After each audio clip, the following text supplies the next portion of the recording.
The Texas high school students in this crowd have similar lives. They study, they have friends, family, and plans for their future. Since I'm the first generation of my family going into college, that's a big part of me. But for Eurydia and about 3% of the Texas public school students, that future could be different. I didn't want to leave, but I couldn't say anything about it. It was my parents' decision, so I had to go with whatever they said. Eurydia, a high school senior, came to the U.S. from Mexico with her parents when she was a child.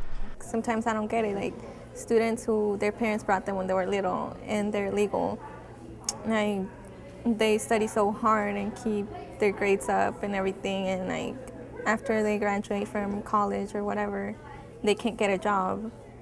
And it's hard because they worked hard for it, and it's just not fair, I guess. Most jobs require proof of U.S. citizenship. Eurydia says she understands that no matter how hard she may work in school, her choices for the future can be limited. Eurydia believes that education is the more important issue.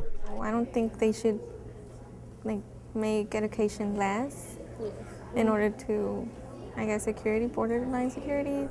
But critics argue educational benefits should come after laws are followed, including immigration with proper documentation.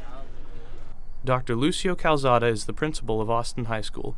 He says immigration hasn't negatively affected him, but says rules are rules. Our government has a right to make their laws, and we vote in our representatives, and our representatives decide on what the law is going to be, and then they define the rules, and they also define the terms. So if the government says there is such a thing as an illegal alien, well, there it is. The immigration process is a lengthy one. Those that violate immigration laws, such as crossing the Texas-Mexico border illegally, could be required to wait up to 10 years before applying for permanent residence. The fear of deportation, Eurydia says, keeps undocumented immigrants from trying to obtain legal documentation as well as basic services. They're scared, of the help, how to get help. If I go to the police, they're scared to ask for help. Let's say some girl, she's being mistreated by her husband, and she's just scared to go to the police because she's illegal, and she's well, I might get deported. I'll just stay quiet and not say anything. I think it's just fear. Despite some challenges, Eurydia says she plans to earn a college degree. When she's accepted to a college, Eurydia will be able to apply for financial aid and pay in-state tuition like other Texas residents. Some argue that costs taxpayers.